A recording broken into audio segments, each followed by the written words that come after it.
Hello, everyone. Welcome to another episode of the Circle of Hope podcast. It's an opportunity for us to introduce someone to you and talk a bit about what we do to create meaningful connections that shape our lives and help us fulfill our goals and our visions. And today we have a special guest, as all my guests are special, by the way. So we'll just start with that in the background, just put that as the foundation. But particularly because we came to know each other through another connection that was very unexpected. So, Shoshanna French, we've not known each other very well. It's been maybe a couple months since we had our first very brief introduction, like literally a passing introduction. And then we scheduled some time to have a more profound conversation. But I do want to share, I want to share the story real quick about how we met. And then I want to hear from you, like what your take was, or what was your inspiration for even, nurturing the connection. Uh, so your husband, Steve, and I worked together like 30 years ago. If anyone can believe I did anything 30 years ago. So 30 years ago, he and I worked together up with people. But we weren't even that close enough with people. We worked in similar roles and support roles for one another. And so he was part of the network. We were connected on LinkedIn, and he posted something on LinkedIn. I can't even remember what it was, but whatever it was provoked me to just reach out and say something, just like a quick, hey, how's it going? Nice to hear that you're doing XYZ. And he responded, and he's like, oh my gosh, Valerie, yeah, we should definitely reconnect and see what's going on in each other's lives. So we set up a Zoom, and while he and I were talking on Zoom, you passed along the background, and he did a quick intro. He's like, oh, you and my wife should get together and talk because it would be really great. And that was our introduction to each other. So my first question to you is, one, not why you were passing by, but what had you stop when Steve pointed that out? Because it's such a random thing to happen. I don't believe in random. Ooh, say I just more. never have. Well, um, if you're listening, paying attention, like the world is filled with potential connections. So Hmm. what my grandmother used to say is she never met a stranger. Yeah. And so when walking by is not something I typically do when my husband's on a Zoom call. That's like rude, right? But he was Hmm. like, he waved me over. He was like, come here. Hmm. And so, and then it's just like one of those experiences you have where you see somebody and you're like, you just feel an instant connection. Yeah. And I am somebody who does not question that feeling because that's what I do in the world is nurture and train my own and train others' ability to like trust that instant connection. So I was like, perfect, let's chat. I'm like, yeah, I mean, I don't know anything about you at all, other than I think I saw like similarly, like if anybody could see our videos, like lots of lots of plants Yeah. behind Valerie Yeah. and like propagating and like you can't see my propagation like behind me, but I have like You a have wall plants. plants behind me. And in my office, I have like a lot, like Yep. 25 plants. And so Mhm. we talked plants, and I maybe that was what the connection was. Probably not. I think it was something deeper than that. But for sure, I was like, oh, she's a plant mama. I'm a plant mama. I know for sure we'll have something to talk about. Yes, Yeah. yes, I do remember. Yeah, we did well, I think Steve actually started by sharing some things about his plant. But there were no plants visible, I think, but he brought one over and we started talking about that. And I think he mentioned that your love of plants also would be another connection point. And he even said, and by the way, you may or may not have heard this part of the conversation, but he he knew that I used to do a podcast called Not Quite Strangers, or I don't know if he saw an episode or he saw some of the things that I posted about it. And he said, I know you do a podcast, and my wife would be really great for your podcast. But what he Oh, he's didn't so sweet. know, it was so sweet. But what he didn't know is that I ended the podcast like a year before. And so I was like, thanks, but I don't have a podcast for her to be on. What I didn't know is that when I actually met you and we sat to have a Zoom, that you would inspire me creating another podcast so that you could be on it. Just to be clear, people, that was not my intention. However, I'm very happy about that outcome. Oh my gosh. And I'll tell you, I'm trying to recall what the precise moment was, but I can't remember the precise moment, but I'll tell you generally, um, you and I, because of the way we met, we just didn't know anything about each other. And so you were sharing so many things that I thought resonated with me, some of the personal development work that you did with Landmark, which I did also, how you and Steve met and how, that, so we had all these really personal conversations about what was going on. And then when you talked about the way you and Steve create connections with other people and the network. And I think you mentioned it was called like millionaire meetings, something like that that you talked Oh about. yeah, we You took were a dinner. sharing We had that. dinner. Yeah, dinner Um, with different millionaires every month for like a year. Yeah. yeah, they're like, so you started sharing so many interesting approaches to connecting with people and these activities and behaviors that I was like, oh my goodness, this is fascinating. And because I happen to be working on a book that really focuses on how to be not only strategic, but really effective in connecting with people, that writing it didn't feel sufficient anymore. Like, oh, I need to talk about some of these ideas because the stuff that you were saying, I'm like, we need to have a conversation. And other people need to be witnesses to this conversation. So I told you in that conversation, I'm like, you inspired me to start a podcast. I'm starting one now. And look at where you are today. I love it. I love it. This particular topic, like we learned that during our conversation, like this particular topic is of high importance to me, high importance because we live in a more isolated time.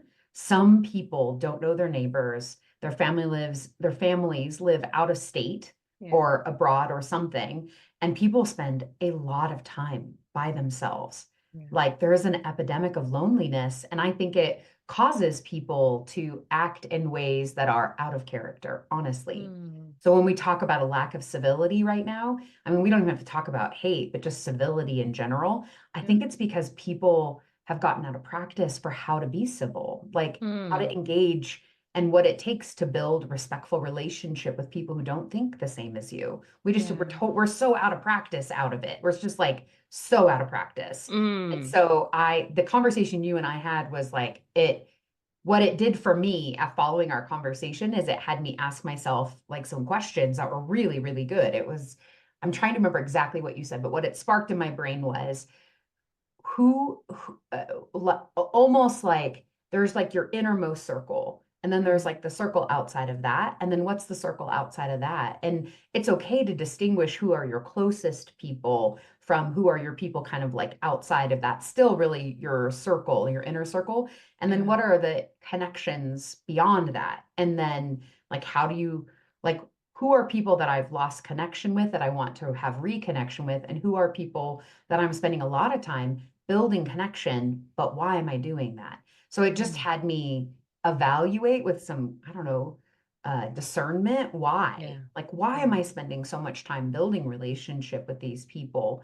And Yeah. because I have limited time, as it were, because none Yeah. of us are getting out of this alive. So Yeah. because I have limited time, when I have time and resources and energy, how and why do I want to build relationship with people or connection in Mm, general? So it was good. It had me just be a little bit, there were a couple of relationships that were really not very reciprocal, and it yeah. was requiring a lot of energy on my part. And I just look, I've kind of I'm evaluated those in a good way because Hmm. um, sometimes you spend a lot of time and energy, but you don't necessarily ask yourself why. Like I know I didn't ask myself why Yeah. until our conversation. I'm like, well, why am I? I don't know. Hmm. So, so you asked yourself all these really wonderful questions. I'm like, what was the answer?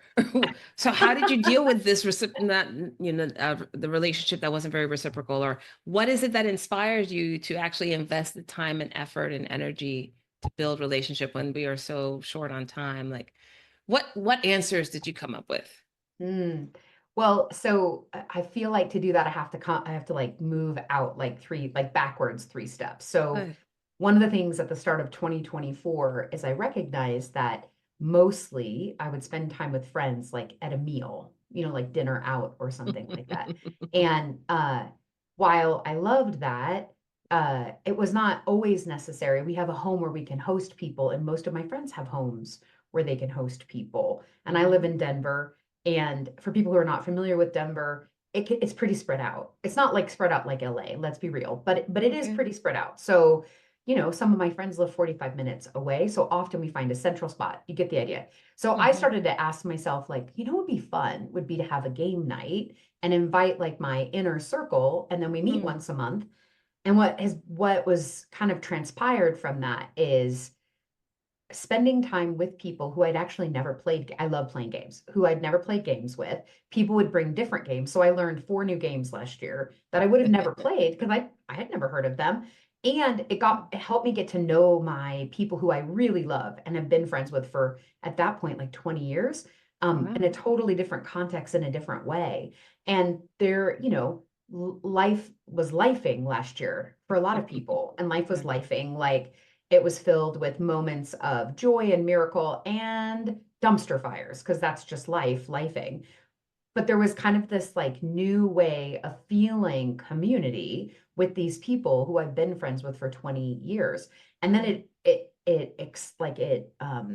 expanded. So they would be, I can't come, but can I send my friend to my place? Sure, why not? And so it was just like this really, it felt different because I don't belong to like a religious organization. So it's not like I have a church to go to. And the company that I used to do personal development with, I don't do work with them anymore. And so kind of like the natural places where community would happen, community wasn't happening. And so that was kind of the impetus for starting this game night. So I have to say that first, because then from that, even before you and I had our conversation, I started asking, and I'm sure people listening will like reflect this for themselves, which is a lot of these questions were internal questions, not about the external world, but about my internal world. What is the experience that I want to have? What kind of friendships do I want to have? I'm an entrepreneur like you, and I get tired of having conversations about my flippin' business. Like, I want to talk about other stuff. I want to talk about the books that I'm reading, and I want to talk about the state of the world, and I want to talk about like stuff that has nothing to do with anything. Like, tell me your favorite childhood memory, right? Like, I want to have deep, like, depth is something that has been missing because mostly with my friends who I would only see like once every 3 or 4 months, we were like playing catch up, and it was like, and like eating and then bye. And so I was like, I don't want that anymore. Like, I want the space and opportunity to see them once a month and for us to talk about totally different stuff. So that became like this really, everybody in the group said, like, this was so fun. I would have never thought about that because as adults, sometimes we're like, oh, we're too busy to like see our people regularly. But this is an interesting way to do it that still create a connection. So from kind of that, and then our conversation, what came up in my brain is like, what other communities do I feel like are missing from my life, from like my experience? And who do I already know, trust, and love? And then who do they know, trust, and love? Because if I know, love, and trust them, the people they know, love, and trust, like, there's probably going to be a connection there where, like, if I trust these people, the people they trust, like, there's going to be, what do you kind of call it? Like, there's going to be some Some synchronicity. resonance. Yeah. Yeah, exactly. And so I started asking that question. Um, there are some people who I really love meeting one-on-one, and I do that, but I really like the alchemy of putting together a group for a common purpose and connection. And so that's like one of the friendships where it just kind of felt imbalanced. What I started to do with some friends, and some people are still in this experiment, and I don't know when they're going to hear this podcast or if they ever will and realize that they're part of the experiment. Uh-oh. I just started to do this thing, which is let me not reach out. Let me not text, let me not message, let me not WhatsApp, and let's see how long it takes for them to reach out to me. Interesting. And then let's see what the communication is. Because my husband teases me about this, but I genuinely love people, like genuinely. And I have a lot of friends, And which is not like a bragging. Sometimes I have way too many people to communicate To with, track. to Yeah. track. And so and uh and so like that network, what I kind of like, one of the evaluations inside of myself was, what I want to do is give more of myself to a smaller collection of people. So Yes. that, because I love when the people that I love give me like focus and attention, and that they Mm-hmm. are tracking me. Tracking a lot of people is not Yeah. always easy for some people, and I get Yes. that. And so there was like two friends in particular. I just stopped communicating with them just to see Mm. what happened. One person, it's been probably, I don't know, 6 months, 7 months, no Mm. communication. Okay. And I was communicating with them like a couple of times a week, but I didn't notice until after our conversation, the evaluation of who's generating the conversation. Yeah. Am I generating Yep. the conversation? Are they? And I was like, no, I am. I'm always Mm. asking the questions. I'm like, man, that is a lot of work. Yes. Like I anticipate in the work that I do with clients to be the one who That's generates your the role. conversation, Yeah. who holds the container and the space, because the exchange of energy is they're paying me. So I Yes. get, and to some people this may sound really transactional, but the reality is we have relationships for what we get out of it, even if all we get is the satisfaction of knowing that this person that we love knows we love them. Sometimes that's enough. That's it. But Mm-hmm. with this particular person, there was just, it was like, I kept bringing a full bowl and they would dump it out and hand me an empty bowl over and over and Ay, ay, over ay. again. And I was like, no, let's Nope, not do that not anymore. working anymore. Yeah, that's not working. Oof, And that then resonates. the other friend, it was like, hey, what happened? Where are you? I was like, oh, that's interesting. And so that's that was the experiment that happened. And the question I was asking inside had less to do with them and had more to do with me, Hmm. really, because you and I have the same training, so the same language is always uh I'm the one always generating Yep. relationship. And then I have to ask myself with full transparency, what is it that I want? What are my expectations? And then I need to communicate those. And if I Yes. find myself hesitant to communicate my expectations, there's trust missing. And I should probably let Mm. that person go find somebody Yeah. else who trusts them and let them build relationship with them, whatever the relationship is. So that was kind of the whole process that led me to, following our conversation. Oof, that's fascinating. And so many of the things that you shared resonate with my own process. I think I've always been surrounded by large groups of people, maybe not all at the same time, but I've always had large circles of people to go to. And in fact, it just reminded me when I was in like maybe seventh or eighth grade, um, in middle school, I would have in the beginning, before school started, I would have a group of people that I hung out with. And then at lunchtime, I would have a whole different group of people. And then we have band, and I have my little band friends. And then, so I had like all these other cliques. And and it was fascinating, first of all, because of the diversity of people around me. And there was always something new and interesting happening. But then the next day would come and I'd go back to each of these groups. They didn't always connect or overlap, right? People are completely different. But then I'd come over in the morning and they're like, oh my gosh, this happened at lunch yesterday. I'm like, what? What happened at lunch? I wasn't there because I was hanging out with a different group at lunch. And so I found that sometimes so uncomfortable, but at the same time, I'm like, I can't not be with a lot of different people. But going back to the point about the generating, like who's the one generating, who's initiating the connection?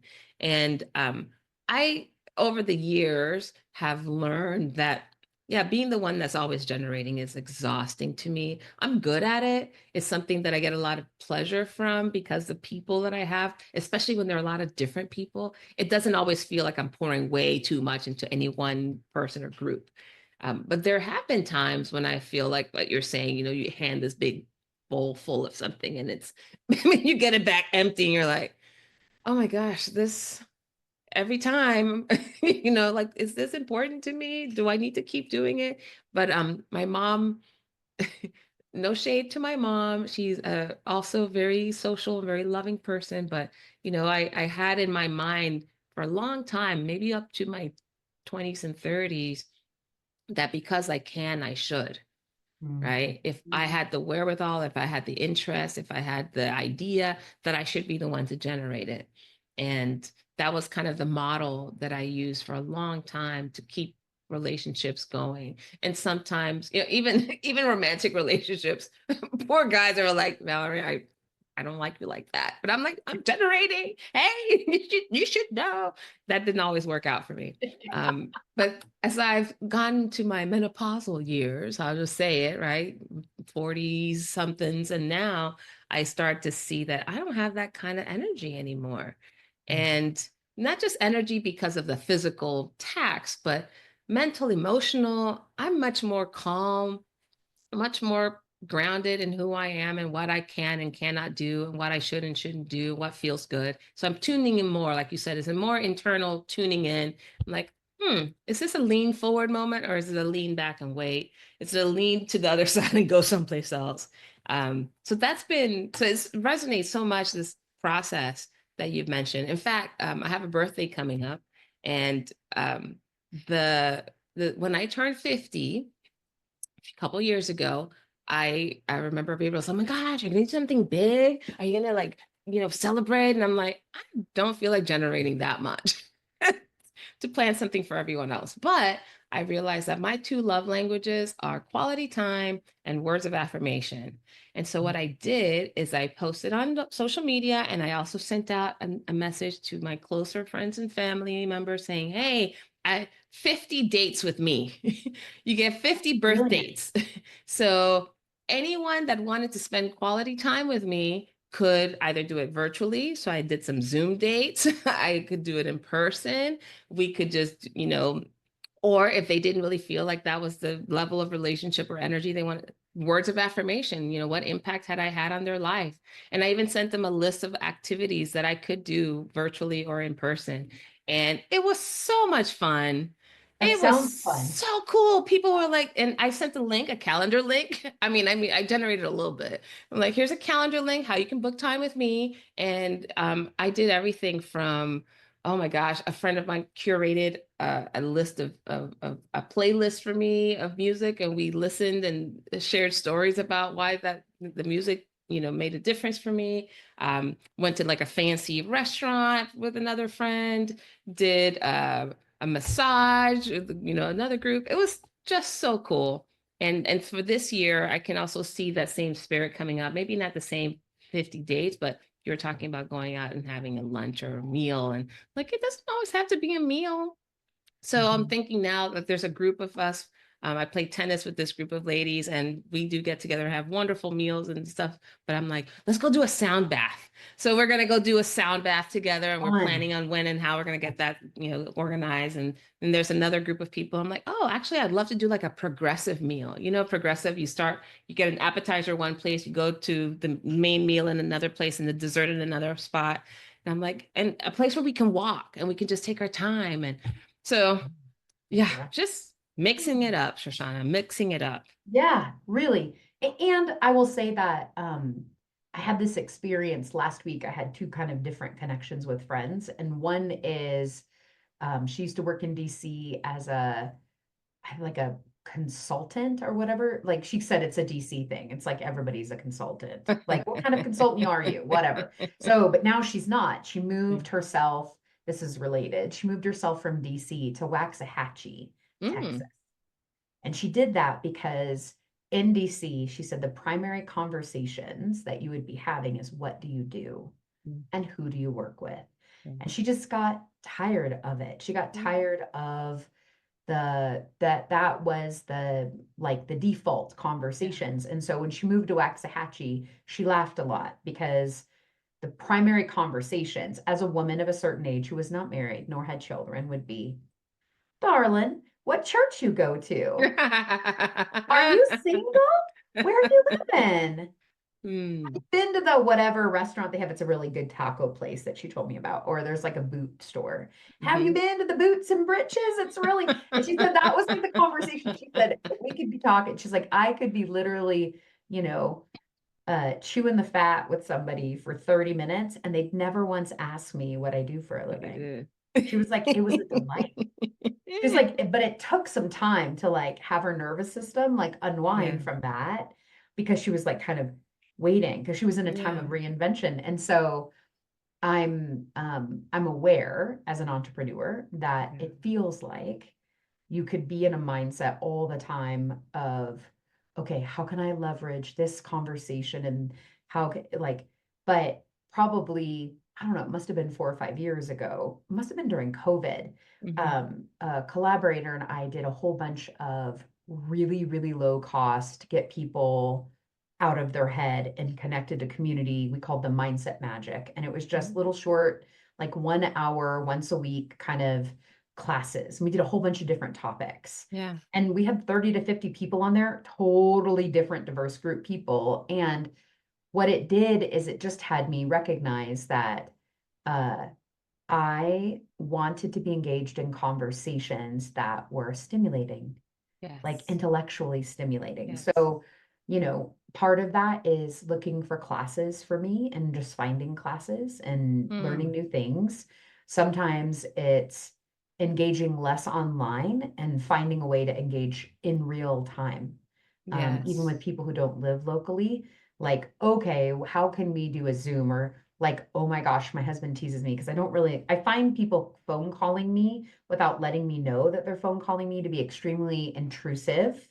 Although Really? I am not a millennial, I am an Xer. However, I have adopted the millennial, just text me. That could have been a text. Why are you calling me? Um, but I just find phone calls so intrusive when I don't know they're coming. Yeah. But I have a couple of friends who just like are old school and they just call me. And I'm like, all right, well, let me just answer. And it's fun. I curl up like like we have comfy chairs. I curl up in a comfy chair and like put a little blanket over my feet and just chit chat about Hmm. whatever for 45 minutes. Hmm. It's such a gift. And so I would never have thought that before, but I will say that connection is about, for me, has been about presence and Yeah. about cultivating groups of people that fulfill different things that I need. So, like for Yeah. example, when I knew I was going to do some rebranding and work on the business, and I was looking at coaches and I talked to a whole bunch of coaches, and I was like, no, I want to do this in group. I think doing it in a group would be better because that I Mm. find that to be more intellectually, like mentally stimulating, but Yeah. also like pushes, like if it's just one to one, it's a certain level of discomfort, but in a group and all Yeah. of those people reflecting. So I started a business accelerator in late January that goes through May. And I was like, oh, that's like, it's hard. It's not easy, but it's Yeah. been really good. It's building a whole other community, which Yeah. is fantastic. And then I've been saying for years that I miss having a spiritual community. Mm. And because of my spiritual practices, finding one takes a little something. And there's been Hmm. online ones I've been part of, but I'm like, I want in real life, face to face, Yeah.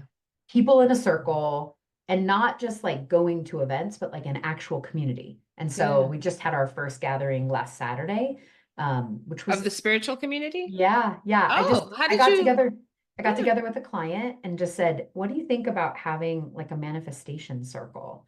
And she's like, what would that be? And so we just talked about it. It's from a book by Laura Day called The Circle. Mm. It's quite old. Uh-huh. And I was part of a circle, like what Laura Days talks about. I was part of a circle a long time ago, like 2007. And from that spoke into existence and then Yeah. took action consistent with all these things that I'd never dreamt that it would be okay to talk about out loud. And so I'm like, I'm ready again to be. So it was like Mm. kind of witchy and kind of ritually and kind of supporty and transformational. We had conversations, and then afterwards we like had, charcuterie and like, alcohol-free cocktails. And it was so great. But Wow. it's something that I've been missing, just being part of a spiritual community. And so Mm. it's really, it, I could not have done that had I not had a collaborator. Yeah. Like it required somebody else who was equally excited Yeah. about the possibility. So I would say sometimes that's what I think about when I think about connection and Mm-hmm. about the reciprocity I'm talking about is Yeah. not that someone texts you as often as you text them. It's Mm-hmm. not even about that. It's not Yeah. about like keeping score. There's some, scale, but Yeah. it's an energy exchange, and Yes. that's the Yes. reciprocity. Yeah. Yes. So is Oh, someone as interested in being connected yeah. as you are? And are they as interested in being connected In the ways. in the ways? And what I have found, and this really surprised me, is these friends I've had for 20 some years when we play games, I had never played games with them before. That is like some of my favorite time every month Yeah. is these crazy women that we play games together and then the other people they bring. It's so Mm. fun. And Stephen, obviously, we've hosted. And then what I thought too is it's fun to host, but it's not fun to always host. So Mm-hmm. we just take turns rotating hosting. So everyone's gotten a chance to like share their home with people, Yeah. and everybody has different kinds of home. And most of these kind of friends are like the kind of friends that their home is their sanctuary. So Mm-hmm. it's really fun to be in somebody's sanctuary, like there and like have them invite you and feel like family. I don't know. It's been really good and it impactful, you know? Yeah. Well, Yeah. I think some things that you're really speaking to is one, getting really becoming very aware of what your needs are at any given point, right? Your needs for connecting with a certain type of people or a certain type of energy or a certain type of activity, stimulation, that there be a certain dynamic. And in order for us to really find the right support and the guidance to find the support,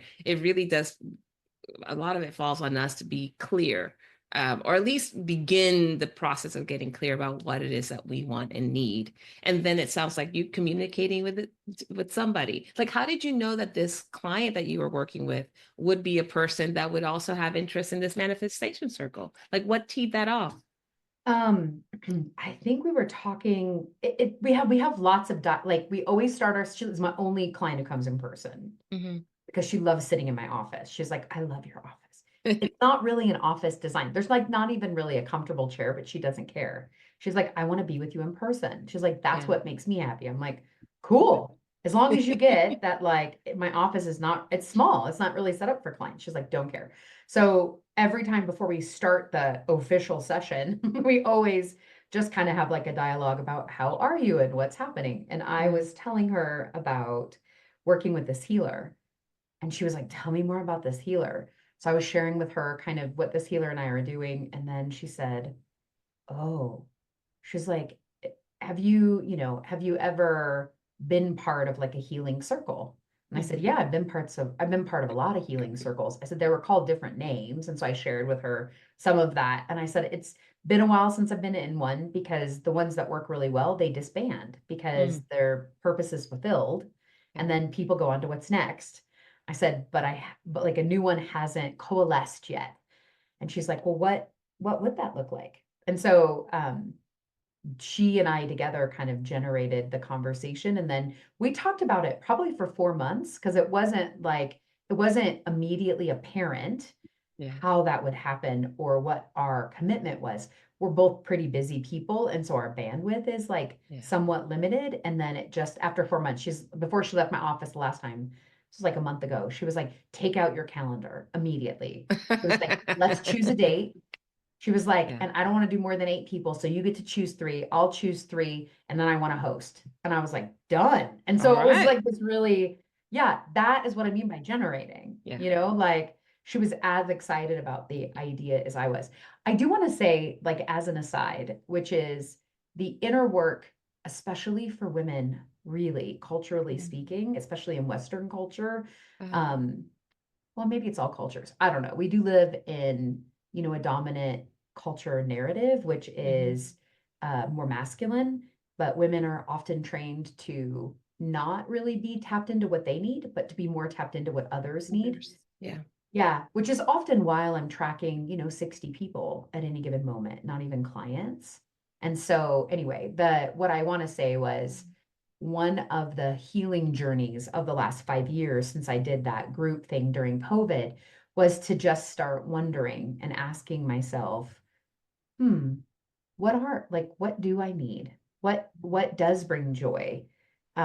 Because COVID caused this cascade of slowing down, kind of what you were talking about. Like it did the thing for me that menopause did for you. Whoa, no, not doing Yeah. that anymore. Like for me, COVID did the same thing. It was like, oh my gosh, how full my calendar used to be. And Yeah. was it even things I really liked and enjoyed? Like I had to critically evaluate that.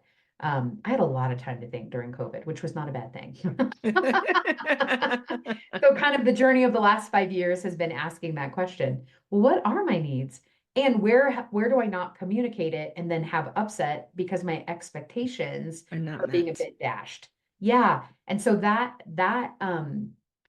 has been a big learning lesson. What do boundaries look like? What do Mm. expressing expectations?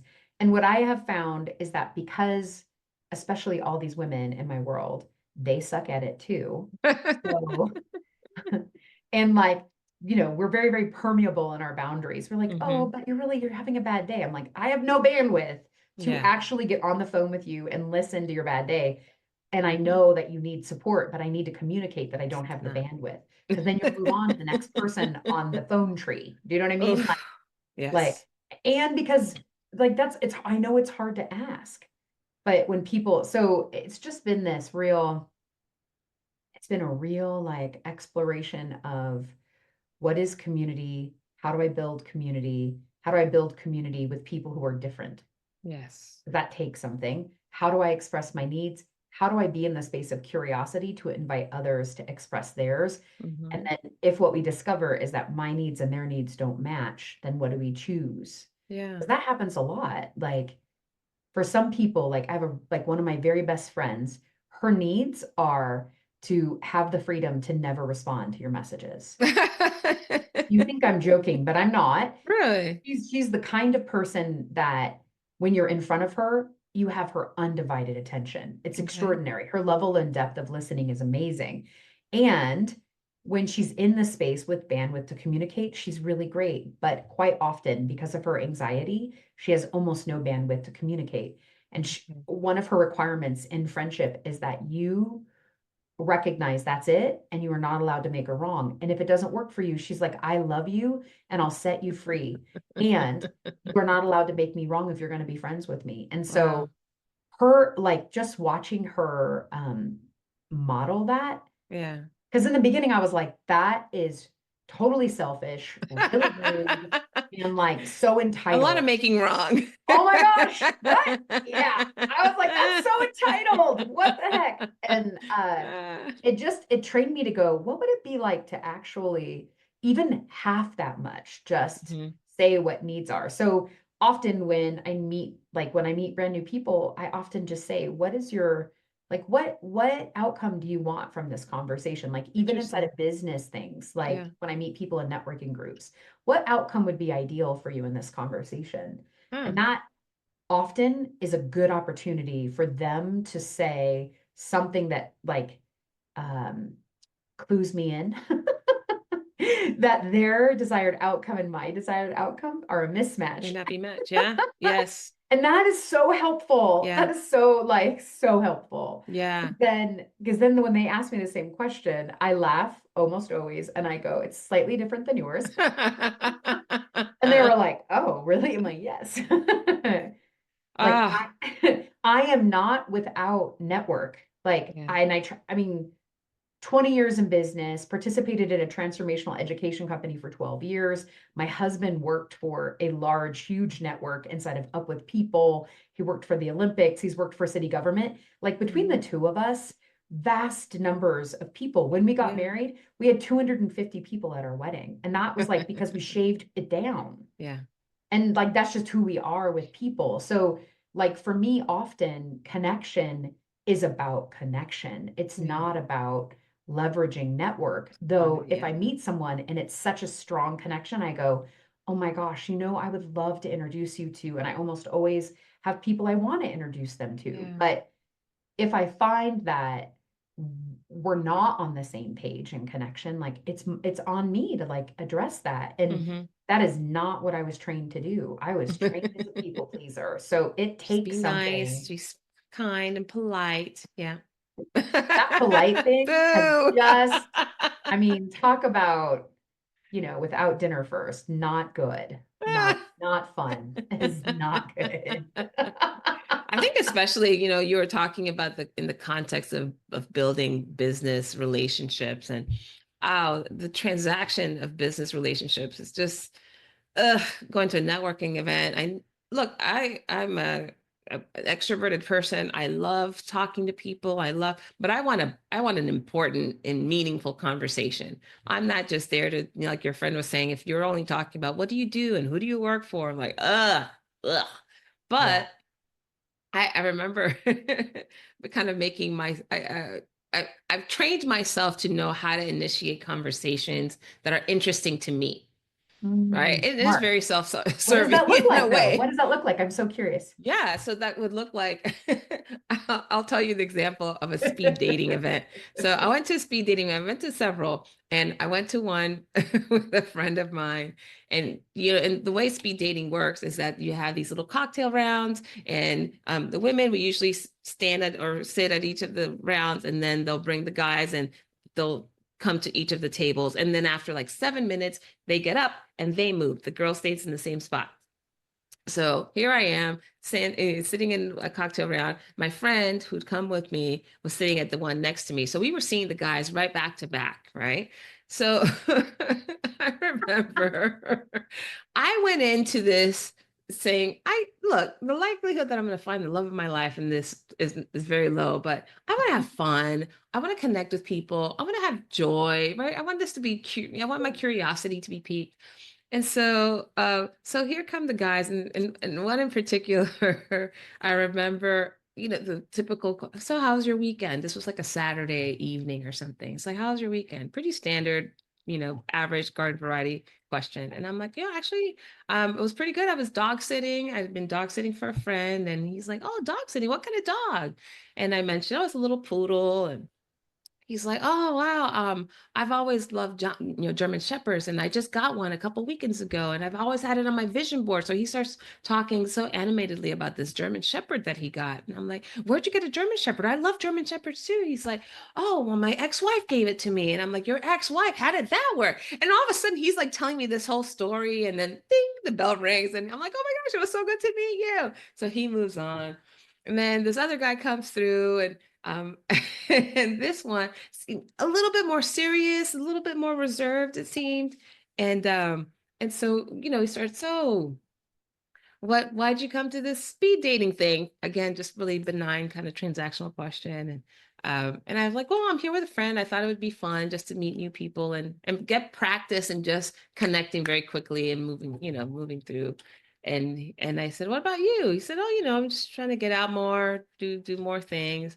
And there's a list of questions on the table to kind of spur conversation. And one of them was around the love languages. And I'm like, do you know what the 5 love languages are?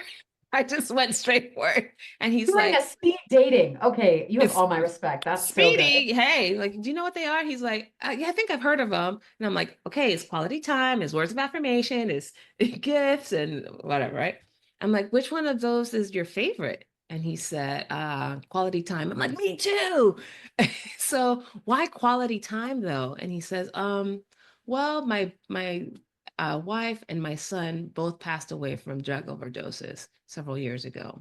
Holy crap. And I know how fragile life is. And so this is a way for me to begin to rebuild my life. And I don't want to take any time for granted. And I was like, Whoa. ding, right. And then so moves on. At the end of the evening, this friend of mine and I, we get together to exchange notes as we would, right? And she's like, "Oh my gosh, what do you think about Jason, the accountant?" I'm like, "The accountant? Oh yeah, German Shepherd guy." And she's like, "German Shepherd guy?" They said, "Yeah, yeah, he just got this German Shepherd from his ex-wife, and it's been on his vision board." And she's like, no, but he seems kind of smart and he was really cool, and whatever she shared about him, I was just like, okay, great. I mean, none of these were a match for me, like a love match, but I just found the conversation so fascinating. And then, and she's like, oh, and that other guy was so serious. He kind of, I don't know, I thought he was kind of stuck on himself. And I'm like, oh, Chris, he's had a hard life. Did he tell you about his son and his wife dying from an overdose? She's like, what? Wait, what? How did they share that with you in 7 minutes? Like, what did you guys talk about? And I said, really, for me, is about the follow-up question.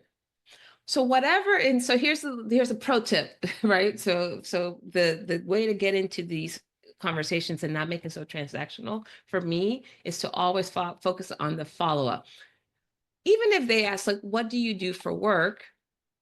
And even if that's the question, how did you get into that field? What made you decide that that was a field to get into? Or what's been something that what's something new that you've tried in this particular field? You've been there for 20 years, right? Like it's always the follow-up question is where the magic is. And I think some of us get Oh, so hung up on yes. like, oh my gosh, this is gonna be so boring. We're gonna have to do this dance. Like, no, freestyle it. Okay, so I love this, and I can see why we were just instantly connected. One of Mhm. my friends always tells me, she's like you get the most story out of people in 5 minutes. I've never seen that skill. And Mhm. it's something my grandfather taught me a long time ago. He was a Yeah. therapist, right? He was like a Christian therapist. What he would say is be more interested than Yes. interesting. Yes. And the reason he'd tell me that is because like I love to talk and I like to tell stories and I can usurp the whole dang conversation. So I needed, he taught me that when I was 10. And it's a life, I mean, I'm 48, so it's a lifelong built skill. Yeah. And I always like, and here's the, okay, so I just want to like follow up what you just said, which I Sure. so flip and love. I love it so much with this, which is if you find that you are always the one being interested in your Hmm. relationships and with your community, but they don't seem as interested. That's what I mean by reciprocation. That's just another way Yes. to say it. Yes. Is like there is something like I've been on, I call them first dates, but they're not really like a romantic date. They're like first Yeah. friend dates or something. And I'm doing that thing. And then all of a sudden they go, whoa, whoa, hold on. I have some questions for you. And then they just flip the table. And every one of those kind of people, I'm always like, they become then lifelong Yeah. friends because there is something about Hmm. in masculine and feminine energy, they call it presence and invitation. These are the two subtle energies. Mm. So presence is that experience that we all long for, which is somebody who is so focused on us, like they have nowhere else to be. When you Yeah. were doing speed dating in that 7 minutes, you had nowhere else to be and nothing else to do. They were That's the it. most important thing. Yeah. And like you were in it. Like you weren't watching like around, you weren't paying attention to Who's your friend and next? how it And was. You were just focused. That's yeah. presence. And Hmm. then asking questions is invitation. Yeah. And so there is this I like those two energies, those juicy, yummy are my favorite. Hmm. Those are my favorite. Hmm. And all of the people that I so appreciate in my life, which is many, many, many, that's Yeah. the energy that is constantly exchanged. And we go back and forth and back and forth. And I am grateful that my grandfather taught me that at 10. I'm grateful that my Yeah. grandmother taught me that you never meet a stranger. Yeah. I am grateful for these women that I've met along the way, really women, lots of women who taught me about, the women that I grew up with in daycare who taught me about Selma. They taught me about, 1968. They taught me about Million Man March, meeting Martin Mm. Luther King Jr., and like taught me the power of community and how Yeah. community can change the world. And so I learned all that pre-12, and it Yeah. affected the way that I view people and connection and community. Hmm. And I just have never shifted my thinking after that. It has always been, community. How do you create connection? How do you create network? And then, Yeah. and it's not leveraged like transactional, like what were talking about. Like it's not leverage like transactional. It's leverage like, what if the answer to the major world's problems exist in this network? And what Mm. if you are the person like Lincoln toys? Like what if you're that little circle with The all the hub. holes in it? And you just like all you have to do is like connect these two people. And then That's when you it. do that, they solve a major problem. That's It's it. like, the who knows, our conversation about writing your book and then like I just was so inspired by the book you were talking about. And then that led to this podcast. Who knows who will listen to the podcast and in all the episodes you'll do, and then that will be the Lincoln Log connection for them, There you go.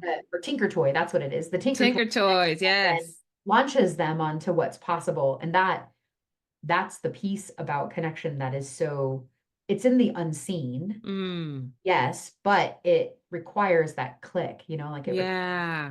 thing. And For the that, for the pieces to fit, for them yes, to fit, yeah. But I would yeah, say I also think there's something to be said for the temporal nature also of connection. I oh, also don't think that every relationship or every connection needs to be nurtured to the nth degree forever and ever, amen. And so there are times when, in passing, I have had the perfect conversation that gave me the greatest insight, and never to see that person again, right? Like the speed dating that went by after those 7 minutes. Never saw or heard from either of those gentlemen and any others that I met at the time. But there's something about like investing that presence on the on the front end, and reaping whatever benefits without any expectations, right? But I yeah. think that's a piece that, I don't know, maybe you can speak to this. um you, like, we're talking about your meeting, you and your husband going to meet all these different millionaires, and it wasn't like you were there asking for a specific, hey, I need a donation, or I need advice for how to make my first million, or whatever. So first of all, tell us what that was for those that may be curious about why we're talking about this, and how did you go into those conversations? How did you go into that connection? What did you expect, and what did you get? So where it started was we were in a create your kind of retreat with friends. And at the table was a billionaire, like a millionaire, and then one of our friends who became a millionaire through selling her tech company.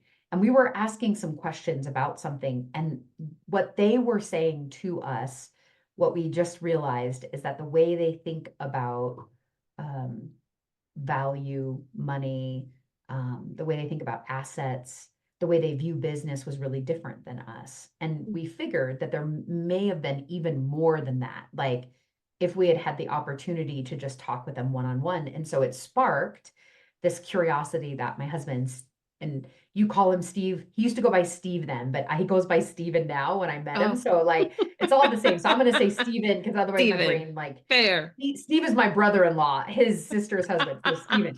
That's probably when it changed. So anyway, so Okay. Steven. So Steven and I decided that we really wanted to have more of those conversations because people don't ask millionaires these questions or Mm, billionaires. They ask them questions like, are you interested in this deal? mm, And often they're asked for something, but they're not invited to share what they've learned.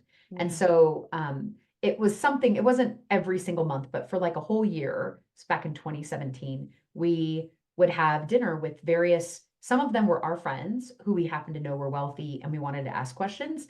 And then some were, hey, do you know anyone who is a millionaire or billionaire? No, we're not asking for capital, for an idea. We're not going to ask them for a loan. We just want to ask them about their expertise. And other than that, some of these folks were very, very busy and it took a while to like schedule, sometimes 4 or 5 months in advance. Yeah. Outside of that kind of logistical thing, none of them said no. Mm, They were intrigued. And so we would be at dinner and and so we would kind of ask like questions. So we would kind of like the speed dating, right? So it'd be we're curious about how did you come into the opportunities that allowed you to amass the wealth that you mm, have. And none of them were the same. They were all very, very interesting. different. And that to me was kind of interesting. So some came from money, which Mhm. has its privilege of connections, which is Yeah. this is the thing I really learned. And some came from poverty, like I did. And Mm, then through um, just like sheer will and they're really smart. Like one of our friends, she's a millionaire and she had this idea and sold her first company for $1 million by 21. And mm, so I wanted to have dinner with her because we'd never specifically talked about how she went from poverty, in the swamps in Florida, uh, starving a lot of the time, holy clothes, government support to yeah. where she's at now. And so people love to share their story. So really Yeah. that was what it was. Share your story, like tell us how you got where you got. And then we asked, like, in your world, what are the things that matter most about money? Now, like I said, everybody was in different places, but here's what I got. Here's what Stephen and I got out of those conversations. One, all wealthy people are cheap about something. And they admit Uh-huh. it. Yeah. The billionaire that we met with, he said, he was like, here's what irritates me. He was like, coffee, drinking coffee out. He was like, are you freaking kidding me? It's $8. Are you joking? Why? Like, I can buy an entire pound of coffee for $15 and make like 20, like make like 40 cups. He was like, that's the dumbest thing. Because I just don't do that. And so we're like, because we like to go to Starbucks because sometimes you don't want to make your own coffee, but that's what's Right. cheap about, right? Anyway, Interesting. I digress. So what we learned is that all people, all wealthy people even, are cheap about something. Mhm. They don't think about money, they think about investment. Mm. So they weren't talking about, like, they would, when I was talking, what they distinguished for us is when you're talking about money, what you're talking about is cash. When Ah. we talk about cash, we're talking about liquidity. Mm. And I was like, wait, roll it back. Tell me that again. Like, I don't understand. And so they just said, poor people think about money in the bank going in and out, and how are they going to have enough? And for some of these people, it was hard to hear that from them because they've always had money. Yeah. They've never been in the position. But for the people who had been poor, I like, it gave me a slightly different listening about what they were Yeah. saying. And they would just say, you need to remove and move your thinking from money in and money out, and instead think about what are the assets that you have. And they said, I don't even mean like real estate or a car or whatever. I mean, what they said is your brain. You learn, Like, yeah, your yeah. And knowledge, so they said, here are the experience. 5, and this is where this is like, and so, and I've been told I should write a book about this someday. I may or may not, but here are the 5 resources that they gave me. Liquidity, like access to cashola, Mhm. your knowledge, like the things you're learning, your accumulated experience, your life force, your health, right? It's like the most Mhm. valuable asset you have. And if you lose it, then all the other assets don't matter. Yep. The second is, they said, your relationships. Mm. They're like, that's one of like the biggest resources you have. And the Yep. last one is time. Yes. And so, like, just getting that from them had me shift like how I thought.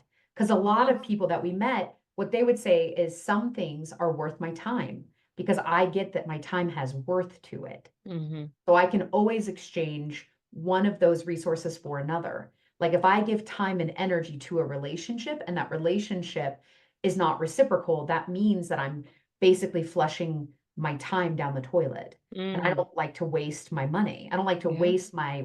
my resources. They said you can trade money for time. You can get time back in certain ways. Because Yeah. one of the things that like is a way that I buy time for myself is we have a house cleaner Mhm. because I really like living in a clean house, but I don't like to spend the time doing it. Yeah. And then you trade, right? Like I don't have long legs. So sitting, I call it steerage, which I know is rude, but I don't mind sitting in row 23 on a plane because my knees don't hit the chair in front because I'm only 5'7". My legs aren't super long. So I'm okay, right? I don't need to trade $80 additional to sit closer. But my husband is 6'3". So to Mhm. him, a 2.5 hour flight or even more, a 4 hour flight, hitting his knees and like Yeah. being uncomfortable, like that for It's not him worth is it. Yeah. he'd rather spend the resource Yeah.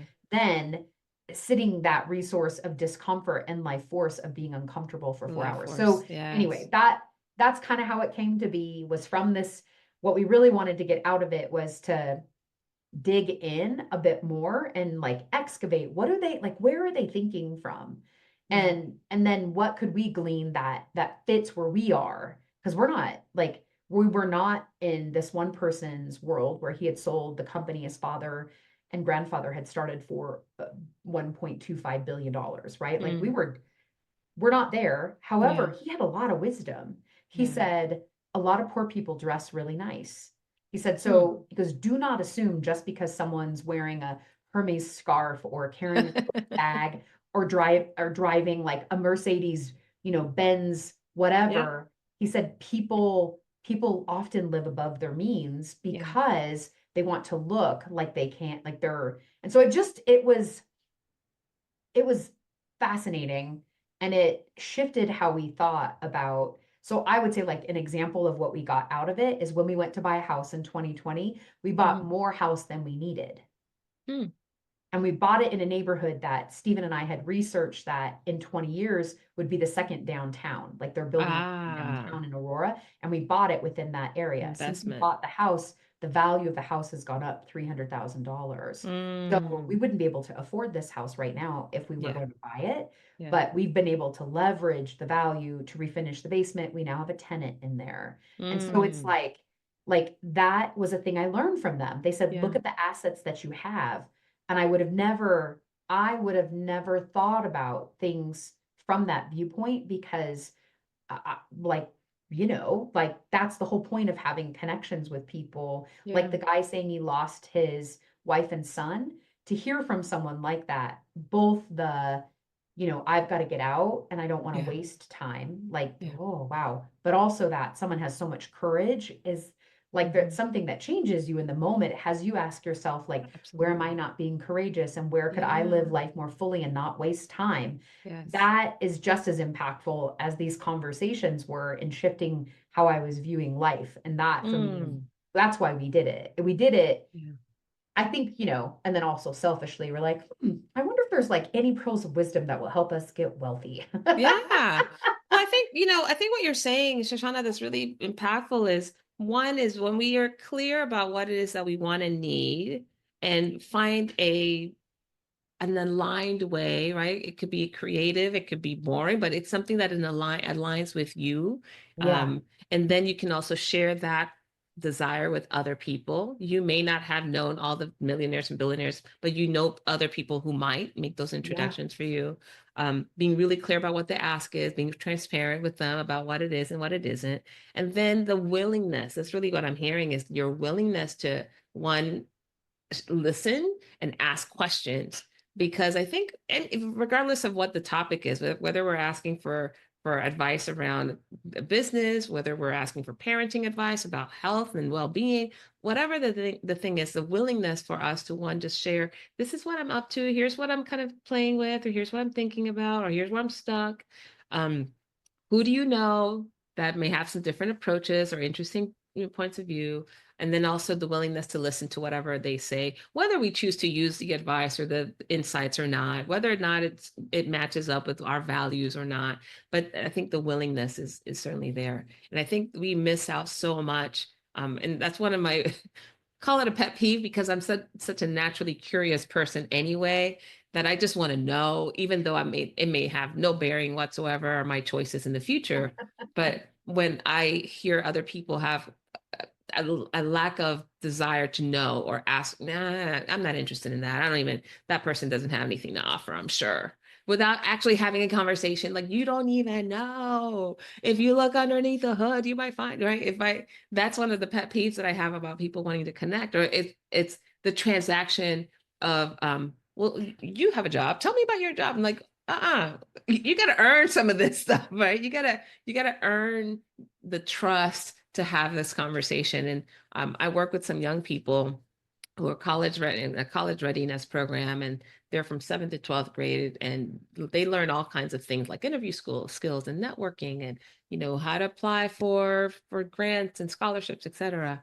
But one of my favorite things to do is I work with them either in public speaking and interview skills and networking, that sort of thing is kind of my specialty. And oftentimes they start real transactional, like, where did you go to school? What did you study? How can I get a job in that field? That's how they're taught to network oftentimes. But to your point and your grandfather's wisdom about stop trying to be interesting and be interested, but be interested in things that have value to that person, not Right. just value to you. Right. Right? Right. So yeah, they want a job, they want the answer. What do I need to study? What do I need to do? How can I get rich or whatever? But no, Yeah. it's to start asking the person about what they value and how do they see the world and why do you do this and what made you decide? Why did you decide to volunteer for this thing? Why did you for them to ask questions like that is what I work with them on so that it Mm. doesn't become a transaction every time they want to network with somebody. But this is sometimes what people learn. is, ask questions about their job. People don't have time, get to the point. And granted, you can say, hey, do you have time to talk right now? I have like 4 questions about you and your work. And if they Mhm. don't, they'll schedule time 4 months from now when they do have time. Right. So Yeah. no, this is so good. It's something that's so mystical. And I did one last question for you because I know you're also very intuitive, right? It's one of your gifts. And I'm curious, how does your intuition play a role in where you spend your time and energy? You've already defined that these relationships that you want them to be reciprocal, but you probably knew going in that there are some people that you would go the extra mile for, and other people that you weren't. So like how do you use your intuition to make those determinations? Oh, that you asked a question I didn't like. You took me in a place. I thought the question you were going to ask is how do you use your intuition to create connection? But that's not what you asked. What you asked is how do you use your intuition to make determination? That's so different than I thought you were going to ask. Um, You can answer both, whichever yeah, ones well, feels here's most. the thing I'll say. Often how my intuition works is the ability to connect with what I would call what people's true motivations are, like what their Mm, real thoughts are, who they are really. Maybe not who they know themselves to be, but who they are genuinely and authentically if they trust themselves and let themselves show up. yeah. And my ability to trust that immediate is often what like helps me make the determination. Mm, And I'm human, and sometimes I get a connection with someone and I'm like, ooh, that would be cool to like become friends with them. But yeah. that's my brain. Yeah. You know, Yeah. I had a client for quite a long time who is famous, and um, I knew even from the very beginning that at some point there was going to come a moment when either her or I would recognize that um, it wasn't a good fit. I Mm, knew that intuitively, but I also knew intuitively that there was like, as my teacher would say, like we had medicine for each other. yeah. But Yeah. but there were lots of times in our engagement where I would think to myself, like as a client, she is very challenging. Mhm. And as a teacher or as a coach, I must be very challenging for Mm, her, you know? So I would say that intuition responds to the questions we ask. And so if I am willing to ask my intuition, is this engagement a good fit? Then I always get a clear answer that I trust. If I mhm. don't remember to ask my intuition, like engage with it intentionally, I sometimes find myself 5 steps down the way going, wait, hold on a second. What am I doing? But I try to remember to ask. And Yes. then just because I think it is interesting, intuition is not about answering, like, it's not about solving problems. So Mhm. sometimes, like, lots of people, when they're like, can you read my mind? Can you tell me da da da da da? And like try to solve their problems. And that's not actually what intuition is for. Intuition is a direct way of knowing or understanding something without any prior experience. So Mhm. intuition is about insight. It's Yes. about the ability to understand something without knowing anything about either the person or the situation. And it's also a way to um, what I would call see possibilities. And Mm. so how I use my intuition in relationship is when I have challenges with people, because people are people in and life is life, and I Yeah. often use my intuition to ask questions that my logic is or my emotional reaction is kind of fighting me about. So, Huh. like in a disagreement with someone, and I'm just like, you are a jerk. Like I'm thinking that to myself, like, forget it, like total anxious attachment, like, oh, do they still love me? And whatever, and all that stuff. And then I just ask my intuition and I go, what is the source of the miscommunication? What is the Mm. actual source of it? And then almost always what I get is an insight, like what I would call the truth of something versus Yeah. what I know about them, what I know about me, what I know about us in our connection, and then what my emotional reaction is. Hmm. And sometimes the insight it provides is like the next action to take. Yeah. to recreate, like right after I ask what's the source of the breakdown, and then sometimes I ask how, like, does it align with me to resolve this breakdown? Yes. And then if it's a yes, I go, okay, great. Tell me what the first step for What's the step? resolving this is. And like for me, intuition is like the breadcrumbs a bit. Yeah. So I've used my intuition, the experiment I was talking about at the top of our conversation, the idea of not communicating, that came from my intuition, because Mm-hmm. the question I was asking is, I'm finding myself in certain relationships feeling not met and dissatisfied, and I don't like that experience. What is something that I could do that is not that, that I'm very principled and have particular values when it comes to respecting and loving people and kindness. And I didn't Mm-hmm. want to do something that felt outside of my values. So I just asked, like, what would be a good, and they just said, stop communicating, give it space. Yeah. And I was like, ugh, I did not like the answer at all, because I'm like, let's handle this. Let's have a Get completion in there. Be conversation. assertive. Yeah. Yeah. But instead, I trusted and I said, all Yeah. right, I'll give it space. And I stepped back, and space does amazing things in relationships and connections. It sometimes proves that the connection was temporal, like you were saying. Mm-hmm. And sometimes it shows that the connection has more value to you than you realize. But you Yeah. don't know that without space. And Yes. because I've got Snap and Instagram and Facebook and LinkedIn and text messages and emails and my Yeah. phone and like all the things, it can feel really like it takes something to have space. It does. Because It certain does. people, I could communicate with them 7 different ways, Yeah. or 8 if you include spidey senses and like send them psychic messages. I need to reach out to so and so. Yes. Right. I laugh, but people are like, "You were in my dream last night. Is there something you need to tell me?" I'm like, "I don't know. Is Yeah. there?" I'm like, "I have no idea." I'm with you. I lean on my intuition a lot to discern what the next thing is. But also when I do have a strong reaction to something, I'm starting to ask myself more, is this reaction for them or for me? Is this Mm, information for them or for me? So like that's a good recently, my question. best friend and I had this conversation, and she's having some challenges, and I thought, oh, I can help her, and I could provide all these ideas and exercises and things that would be supportive of her. Um, and she didn't, but here's the thing, she didn't ask me for any of it, right? She's not requesting any of this. She was sharing some things, and I even asked, hey, how do you want me to listen? And she's like, I just want to be at peace. But she didn't, knowing that I have skills and exercises, she didn't ask me for any of those, right? Let's just be clear. But I had tons of things that I knew I could offer. In fact, I did a little bit of some exercise because I thought, well, just for right now, how about let's try this? And she, because she's my best friend and she's so accepting, and she did. But I remember feeling like I kind of forced that a bit. Like I kind of forced that issue a bit for that exercise.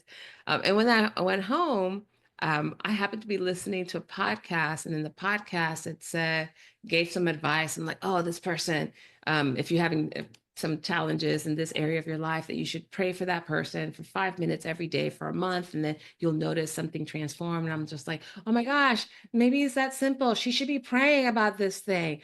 And I literally recorded the little clip, because an hour-long podcast, but I'm like, I'm just going to record this, screens capture this little clip, like 3-minute interaction with this advice. I'm going to send it to her, because this is it. This is like, how simple can it be? Oh my gosh. So I got it clipped, I uploaded it, and I'm about to send it. And my own intuition, I was just like, hang on. This advice is not for her. This advice is for me. I need to pray for her, because the person that is not at peace about her not being at peace is me.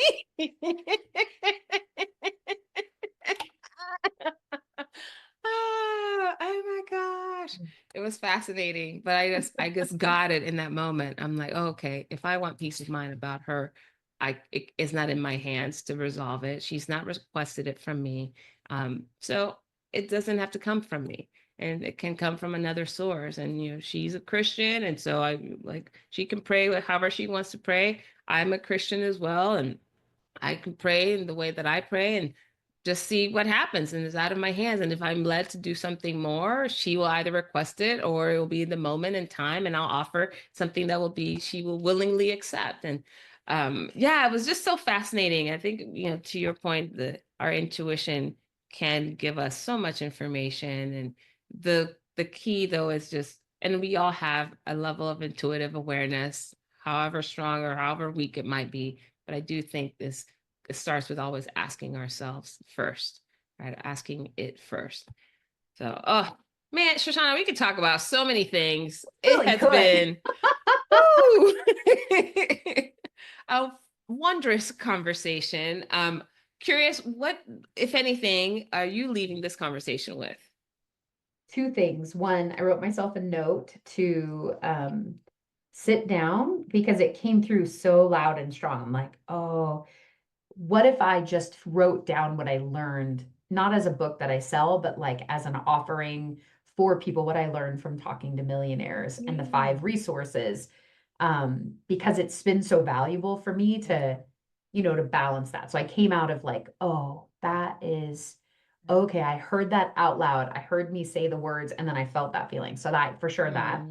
Um, and then the other thing is I want to bring a different level of awareness to when I ask questions. I love what you said about like the juice is in the follow-up question. Yeah. And sometimes in conversations when I ask questions, and this happens, everybody is intuitive, but I've been studying intuition and practicing for 30 years. And so I often can hear the thing I want them to say out loud. And so like I guide the conversation to get the thing to be like, come on, can we just get I can hear it. Let's get to it. And what I could hear is like when other intuitive people do that with me, it bugs the crap out of me. And so I can see the benefit of like it's like my word for the year is trust, but inside of that is patience.